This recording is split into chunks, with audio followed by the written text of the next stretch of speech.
에스겔이 본 환상으로 성전에서 흘러나온 물의 환상입니다. 성전 돈평 문지방에서부터 물이 흘러나와 동쪽으로 흘러서 그 물이 큰 강을 이룰 정도로 되었다는 것이죠. 그런데 중요한 것은 그 물이 흘러가는 곳마다 생명의 역사가 나타났다는 것이죠. 그게 강이든 강둑이든 사막이든 심지어 죽음의 바다라 할지라도 그 물이 이르는 곳마다 회복의 역사, 생명의 역사가 일어났다라고 오늘 성경은 말씀하고 있습니다. 그래서 오늘 저는 이 본문의 말씀을 가지고 지역을 살리는 교회라는 제목으로 말씀을 나누기를 원합니다. 오늘 1절 말씀을 보면 그가 나를 데리고 성전문에 이르시니 성전의 앞면이 동쪽을 향하였는데 그 문지방 밑에서 물이 나와 동쪽으로 흐르다가 성전 오른쪽 제단 남쪽으로 흘러내리더라. 지금 이 에스겔이 본 환상 이전에 지금 이 시대의 배경을 좀 보면 에스겔은 누구보다도 이스라엘이 망해가는 것을 직접 눈으로 본 사람입니다. 그리고 자기는 지금 포로로 바벨론에 끌려와 있는 상황입니다. 또 그는 하나님의 성전이 다 파괴되어지고 이스라엘 백성들은 뿔뿔이 다 흩어지는 것을 직접 보았습니다. 한마디로 하나님의 역사는 거기서 완전히 끝나는 것처럼 보였습니다. 에스겔은 완전히 절망했을 거예요. 그러나 하나님은 절망한 에스겔에게 하나님의 비전을 환상으로 보여주시기 위해서 그를 성전문으로 데려가십니다. 여기 성전은 예루살렘 성전이 아니에요. 이미 예루살렘 성전은 다 파괴되고 없어졌습니다. 여기에 성전은 하나님께서 장차 새롭게 회복시킬 성전을 말씀하시는 거죠. 에스겔이 성전에 들어가 보니까 어디선가 졸졸졸 물이 흐릅니다. 그 물소리는 성전 문지방에서 흘러나오는 물소리였고 성전 문지방에서 흘러나온 물은 동쪽으로 흐르다가 제단 남쪽으로 흘러내렸습니다.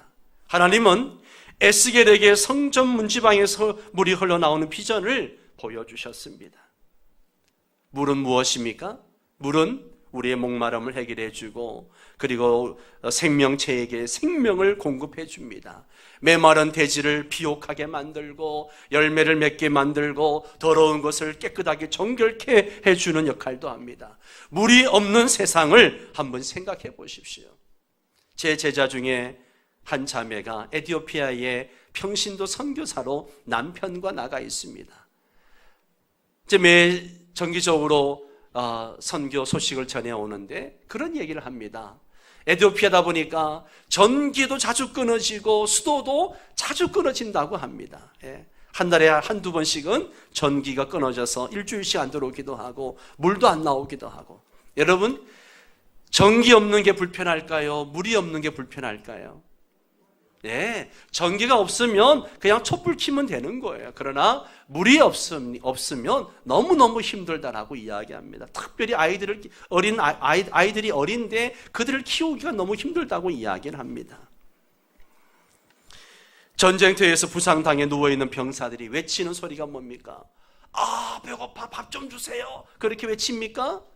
아니죠. 물을 외칩니다. 예. 사람은요, 음식은 안 먹어도 적어도 40일 정도는 살 수 있다고 그래요. 그럼 물을 안 먹으면 3일도 못 버틴다고 이야기를 하죠. 예. 그만큼 우리에게는 물이 너무너무 중요합니다.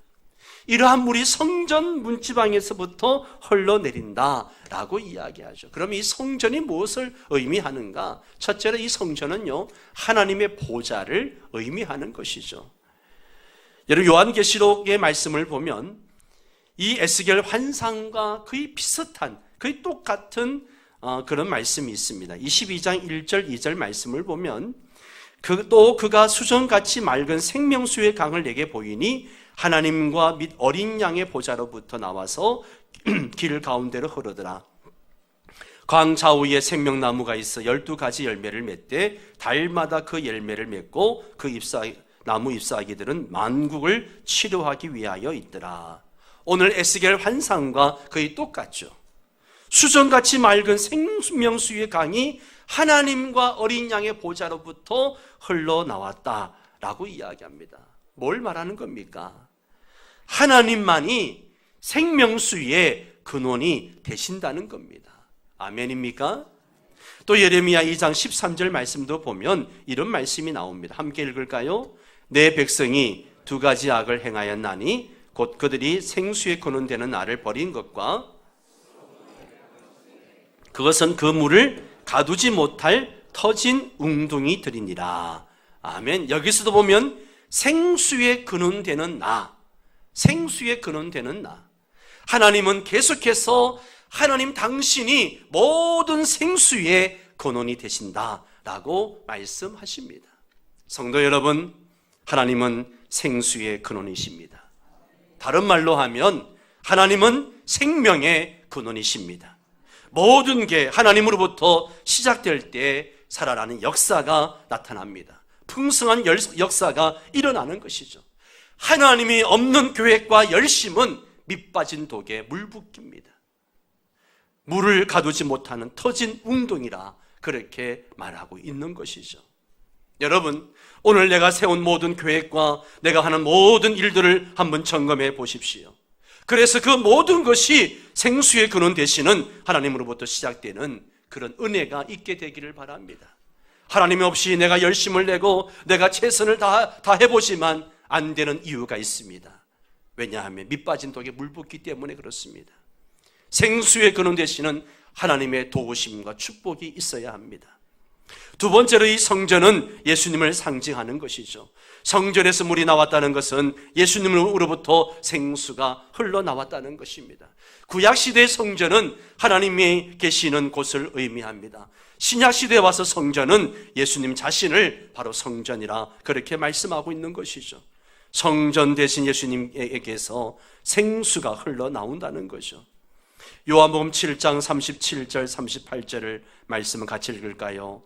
예수께서 서서 외쳐 이르시되 누구든지 목마르거든 내게로 와서 마시라. 나를 믿는 자는 성경의 이름과 같이 그 배에서 생수의 강이 흘러나오리라.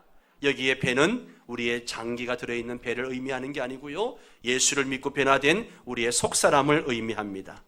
그 속에서 생수의 강이 흘러나올 것이다. 그 다음에 39절에 보면 이 생수가 무엇을 의미하는가? 이는 그를 믿는 자들이 받을 무엇을 가리켜? 성령을 가리켜 말씀하신 것이라. 예.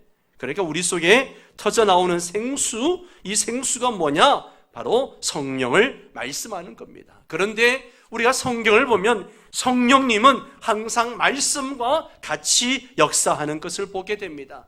성령님이 흘러가는 곳마다, 복음이 흘러가는 곳마다 죽었던 것이 다시 살아나는 역사가 일어나고, 회복의 역사가 일어나고, 풍성한 역사가 일어나는 것입니다. 오늘 이런 성령의 물이, 성령의 역사가, 성령님의 은혜가 우리 명성교회에 흘러넘치기를 바랍니다. 이러한 성령님의 은혜가 오늘 우리 가정에 흘러 들어오기를 축원합니다. 그리고 나아가서 우리의 대신자들에게도 이 성령님의 은혜가, 이 복음이 흘러 들어감으로 죄로 죽었던 그 심령을 살리고 회복해 되는 역사가 일어나기를 축원합니다. 우리 명성교회는 이 지역을 살리는 교회가 되어야 됩니다. 또 3절에서 5절까지 말씀을 보십시오. 하나님은 에스겔을 데리고 북문으로 나가서 바깥길로 꺾여 동쪽을 향한 바깥문에 이르게 됩니다. 거기서 에스겔이 본즉 물이 그 오른쪽에서 서며 나왔습니다. 하나님은 손에 줄을 잡고 동쪽으로 나아가면서 천척을 청량하라. 천척은 500m를 얘기하는 것이죠. 그래서 천척을 청량하니까 그 물이 발목 정도에 옵니다. 송사리나 가지잡기 딱 알맞은 그런 물이죠. 조금 더 천척을 재어서 나가보니까 그 물이 이제 무릎에 들어올 정도였습니다. 투망 던질 그 정도 되는 물이죠. 그리고 또 천척을 재고 나갔더니만 이번에는 허리까지 오는 물이었습니다. 하나님은 다시 에스겔에게 말합니다. 또다시 천척을 청량하라 하니까 더 이상 건너지 못할 강이 되었다라고 말합니다. 그 물이 가득해가지고 헤엄칠 만한 강이요, 사람이 능히 건너지 못할 강이라는 것이죠. 성전에서 나온 물은 처음 작은 물줄기에 시작되어졌습니다. 스며 나올 정도로 작은 물이었습니다. 그러나 그 물은 점점 불어나서 발목 그리고 무릎까지 허리까지 차오르더니만 그 물이 나중에는 큰 강을 이루고 있는 것을 보게 됩니다. 그러면 이 환상이 말해주는 것이 무엇인가? 이 환상이 말해주는 것이 무엇인가? 예수님에게서 나오는 말씀의 샘물이 처음에는 스며 나오는 물처럼 작고 미약해 보입니다. 하지만 점점 창일해져서 온 세상을 다 뒤덮어버린다는 희망의 역사를 우리에게 보여주고 있는 것이죠. 여러분은 예수님의 은혜의 강물에 어느 정도 잠겨있는 상황입니까? 발목입니까? 무릎입니까? 아니면 허리입니까? 아니면 푹 잠기신 상태입니까? 부모사 시절에 집사람 성화에 못 이겨서 수영을 잠깐 배우러 다닌 적이 있었습니다. 새벽 예배 마치면 이제 가서 수영 강습을 받는데 처음에 갔더니만 무릎 정도 오는 그 풀장에서 그 1시간 내내 이것만 시키는 거예요. 발차기만 시킵니다. 예. 그리고 좀 익숙해지니까 이제 허리 정도가 오는 풀에서 팔 젓는 법을 가르쳐 주고, 또 그게 익숙해지니까 이제는 수영 보드를 잡고 이제 자유형, 배영, 저병을 배웁니다. 그리고 익숙해지면 이제 2m 정도 되는 풀장에 가서 자유롭게 수영을 하게 하는 거죠. 신앙생활도 마찬가지입니다. 사람마다 속도는 다를 수 있겠지만 대개 처음 신앙생활을 하면 처음에는 교회만 왔다 갔다 합니다. 왔다 갔다 해요. 그러다가 예수님을 인격적으로 만나고 말씀의 은혜를 받으면 더 깊은 은혜의 세계에 들어가게 되죠. 나 한 사람만 은혜 받는 삶에서 벗어나서 이제는 다른 영혼에게 예수님의 은혜를 전하는 삶을 살게 되는 것입니다. 저는 여러분 모두가 예수님의 은혜의 강물에 흠뻑 빠져서 그 은혜를 누리며 사시기를 바라고, 그 은혜를 다른 사람에게 흘려보낼 수 있기를 축원합니다. 여러분, 예수님으로부터 시작된 복음의 역사를 보십시오. 처음에는 12명으로 시작이 되어졌습니다. 그러나 그 12명이 시작된 복음이 예루살렘과 온 유대와 사마리아로 땅끝까지 퍼져갑니다. 이스라엘을 지배하고 있던 로마 제국까지 복음이 덮었습니다. 그리고 유럽으로, 미국으로 복음이 흘러 들어갔습니다.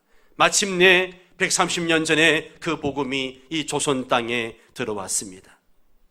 예수님에게서 흘러나온 생수는 처음에는 스며 나왔지만 점점 불어나 어느 누구도 막을 수 없는 큰 강을 이루었습니다. 우리 명성교회 역사를 보십시오. 48년 전에 천막교회로 시작을 했습니다. 그 천막교회에서 흘러나온 생수의 강물이, 복음의 강물이 처음에는 미비하게 흘러나왔지만 지금은 그 복음의 강물이 지역을 적시고 열방으로 흘러가고 있습니다. 명성교회에서 시작된 복음의 역사가 이 지역을 살려내고 열방을 더 풍성하게 살려내는 그런 교회가 되기를 축원합니다. 그런데 오늘 본문에 나오는 물의 특징이 뭐냐? 오늘 본문에 나오는 물은 가만히 있질 않습니다. 계속 흐르고 흘러간다는 것이죠. 물은 고여 있으면 썩게 되어져 있습니다. 그런데 오늘 본문의 이 생수는 끊임없이 흘러간다는 거죠. 1절 하반절에 보면 그 문지방 밑에서는 물이 나와 동쪽으로 흐르다가 성전 오른쪽 제단 남쪽으로 흘러내리더라. 흐르다가 흘러내리더라. 8절도 보세요. 그가 내게 이르시되 이 물이 동쪽으로 향하여 흘러 아라바로 내려가서 바다에 이르리니 이 흘러내리는 물로 그 바다의 물이 되살아나리라. 또 9절도 보세요. 이 강물이 이르는 곳마다 번성하는 모든 생물이 살고 또 고기가 심이 많으리니 이 물이 흘러 들어가므로 바닷물이 되살아나겠고 이 강이 이르는 각처에 모든 것이 살 것이며. 계속해서 나오는 말이 무슨 말입니까? 흐르고 흐르다 그리고 이르다. 그런데 그 다음에 나오는 말이 뭐예요? 살고 되살리고 흐르는 곳마다 살아나는 역사가 있다는 것이죠.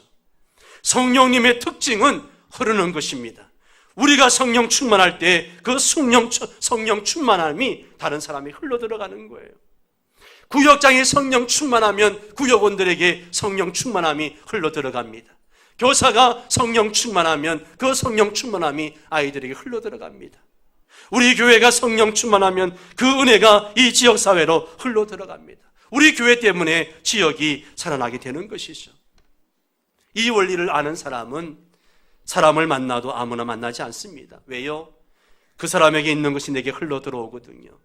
성령 충만한 사람을 만나서 교제하면 내게 성령 충만한 은혜가 있고 그런 사람과 만나면 내 신앙도 도움이 됩니다. 그러나 교회를 다니면서도 여전히 세상 충만한 사람이 있습니다.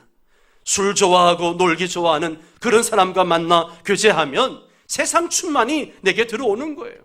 그런 사람들하고 경건에 대해서 말씀에 대해서 은혜에 대해서 나눌 수가 없습니다. 그래서 만나면 먹고 마시고 놀고 세상에 빠져 살아가는 거죠. 그러므로 사람을 만나도 성령 충만한 사람과 교제하기를 기뻐하는 그런 여러분 되시기를 바랍니다. 또 하나 생각할 것은 나는 내가 만나는 사람에게 뭘 흘려보내고 있는가? 나는 뭘 흘려보내고 있는가? 어떤 영향력을 주고 있는가? 특히 내가 믿지 않는 내 가족과 이웃들에게 나는 어떤 영향력을 주고 있는가? 한번 생각해 보시기 바랍니다. 그들에게 복음이 흘러가야 됩니다. 나로 하여금 나를 통해서 복음이 흘러가야 돼요. 성령님의 은혜가 흘러갈 수 있게 되기를 축원합니다. 또 그 강물이 어디로 흘러 들어가고 그 바다가 어떻게 되는가? 8절 말씀을 같이 읽습니다.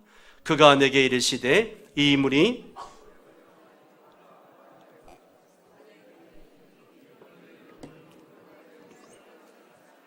아멘. 이 물이 아라바로 흘러 들어가고 아라바 그 바다가 다시 살아났다라고 이야기합니다. 이 아라바는 어딘가 하면 사해 바다를 얘기하는 거죠. 사해는 남북이 80km, 동서가 18km, 최대 수심이 396m에 달하는 아주 큰 호수입니다. 사해에는 연간 5억 4천만 톤의 물이 흘러 들어갑니다. 그러면 사해가 흘러 넘쳐야 되잖아요. 그죠? 흘러 넘쳐야 되는데 그런데도 그 물이 넘치기는커녕 항상 지중해 수면보다 395m나 더 낮습니다. 왜 그럴까요? 물이 흘러나가지 않고 그 물이 들어오면 그냥 증발해 버리는 거예요. 그러니까 이 사해 바다의 염도가 지중해 바다의 염도보다 5배나 더 높습니다. 그러다 보니까 사해 바다를 들어가 보면 사람 몸이 둥둥 떱니다. 이번에 성지순례 갔을 때도 보니까 사람들이 몸이 둥둥 떠 있어요. 거기서 책도 보고 기념 촬영도 하고 막 그럽니다. 예. 물이 너무 짜기 때문에 거기는 수영도 할 수 없고 고기도 살 수 없습니다. 뿐만 아니라 주변에 모든 땅들이 소금기가 있어서 풀 한 폭이 자라지 못합니다. 사해는 말 그대로 죽음의 바다입니다. 그런데 에스겔은 성전에서 흘러나온 생수의 강이 이 사해로 흘러 들어가는 것을 보았습니다. 그 물이 흘러 들어가자 그 바다가 다시 어떻게 돼요? 되살아났다라고 말합니다. 원어를 보니까 치료했다라는 뜻입니다. 치료하다, 되살아나다, 치료하다 뜻입니다. 생수의 강물은 죽음의 바다인 사해를 치료해가지고 되살아나게 했다는 것이죠. 죽음의 바다를 생명의 바다로 바꾸어 놓았습니다. 생수의 강물이 사해의 짠물을 흘려내보내고 단물이 되게 했습니다. 이제 사해는 더 이상 죽음의 바다가 아니라 생명이 살아 숨쉬는 그런 바다, 살아있는 바다, 생명의 바다가 되었습니다. 울산에 가면 태화강이 있습니다. 그런데 70년대 울산 공장이 많이 생기면서 오염되기 시작했습니다. 공장과 도시에 오염된 물이 그대로 강으로 쏟아졌습니다. 그러다 보니 강에 악취가 나고 그리고 생명들이 다 사라지는 그런 강이 되었습니다. 이 강을 살리기 위해서 사람들이 노력을 기울였습니다. 그렇게 40년 만에 태화강이 수질이 좋아지고 제첩도 잡히고 그런 강이 되었다고 합니다. 죽은 강 하나 살리는데 40년이란 오랜 시간이 필요하고 많은 인력과 돈이 투입되어야 합니다. 그러면 한 민족, 한 나라, 한 영혼을 살리는데 얼마나 많은 시간이 필요하겠습니까? 정확히 말하면 인간의 노력으로는 불가능합니다. 왜냐하면 세상은 거대한 죽음의 바다와도 같기 때문에 그렇습니다. 이 바다에서 태어난 사람은 다 죽게 되어져 있습니다. 세상의 죄악의 염도는요, 사해보다 더 심각합니다. 지금 우리가 사는 시대를 보십시오. 한마디로 세상은 거룩함을 증발해버리고 욕심과 정욕만이 진하게 배어 있습니다. 사랑은 다 증발해버리고 이기심과 미움만이 가득합니다. 절대 진리는 증발해버리고 죄악되고 상대적인 지식과 정보만이 가득한 세상입니다. 이런 세상에서 우리 청년들은 또 어떻습니까? 세상이 아무리 부패하고 썩어도 먹고 살아야 하기 때문에 너도 나도 취업 전선에 뛰어듭니다마는 직장 구하기가 쉽습니까? 어렵습니다. 그리고 그 경쟁에서 살아남기 위해서 짠돌이 짠순이가 되어 살아갑니다. 아니면 치열한 경쟁에서 패배해가지고 모든 것을 포기한 그런 M4 세대가 됩니다. 그리고 인터넷 게임이나 하면서 시름시름 그렇게 죽어가는 거죠. 그러나 성소의 물은 염분이 아무리 많아도 되살리는 그런 역사가 있습니다. 예수님의 은혜의 강물은요, 도저히 되살아날 것 같지 않은 영혼을 되살려 주는 능력이 있습니다. 예수님의 은혜의 강물은 우리 영혼을 되살아나게 하는 치료의 능력, 생명의 능력이 있습니다. 예수님의 은혜의 강물이 우리 영혼에 들어오기만 하면 놀랍고 신비한 새 역사가 시작이 되어집니다. 예수님의 은혜의 강물은 우리 영혼의 죄의 독소, 죽음의 독소, 모든 독소를 조금씩 밀어내다가 마침내 우리에게 우리 영혼을 되살리고 새로운 피조물로 만들어 주십니다. 우리의 영혼을 죽음의 바다에서 생명의 바다로 되살아나게 해주시는 주님의 은혜를 우리 모두가 함께 누리고 경험하고 이것을 또한 나눌 수 있게 되기를 바랍니다. 9절 말씀을 보십시오. 같이 읽겠습니다. 이 강물이 흐르는 곳마다 번성하는 모든 생물이 살고 또 고기가 심히 많으리니 이 물이 흘러 들어가므로 바닷물이 되살아나고 이 강이 이르는 각처의 모든 것이 살 것이며 성소의 강물이 흘러 들어가는 곳마다 온갖 생물이 사는 정도가 아니고요, 번성하게 되는 역사가 있다라고 이야기합니다. 예수님의 은혜의 강물은 세상에서 가장 좋은 영적 일급수와 같습니다. 여러분, 물이 깨끗하면 각종 고깃대와 또 철새떼가 모여듭니다. 예수님의 은혜의 강물이 흘러 들어가는 곳마다 영혼들이 살아나는 번성하는 역사가 일어납니다. 여기서 우리는 비전을 보는 것이죠. 우리는 예수님의 은혜의 강물이 우리 안에 넘칠 때에 이 지역에 수많은 영혼들이 때를 지어서 몰려올 비전을 보는 것입니다. 명성교회의 복음의 생수가 넘치면 아무리 교회가 산꼭대기에 있고 주차장도 없고 열악하지만 복음의 생수가 넘치면 수많은 영혼들이 몰려올 것입니다. 우리 안에 예수님의 은혜의 강물이 철철 흘러 넘쳐져서 관악구에 수많은 영혼들이 몰려올 수 있게 되기를 주의 이름으로 축원합니다. 결론적으로 새 성전이신 예수님을 통해 이루어질 복음의 역사의 큰 비전과 환상을 에스겔이 본 것이죠. 예수님의 복음의 물줄기는 처음에는 미약해 보였지만 점점 커지고 창일해져서 큰 강이 되는 비전을 보여주셨습니다. 성도 여러분, 예수님의 말씀의 역사만이 사람들을 살리고 치유되고 열매 맺는 역사를 이루게 되는 줄 믿습니다. 그러므로 예수님의 말씀만이 이 지역의 영혼을 살린다는 비전과 믿음을 가지고 우리가 힘써 주의 복음의 통로가 되고 지역을 살려내는 그런 교회로 세워지기를 주의 이름으로 축원합니다. 우리 다 함께 일어나셔서 예수 나의 참 친구 2절 찬양을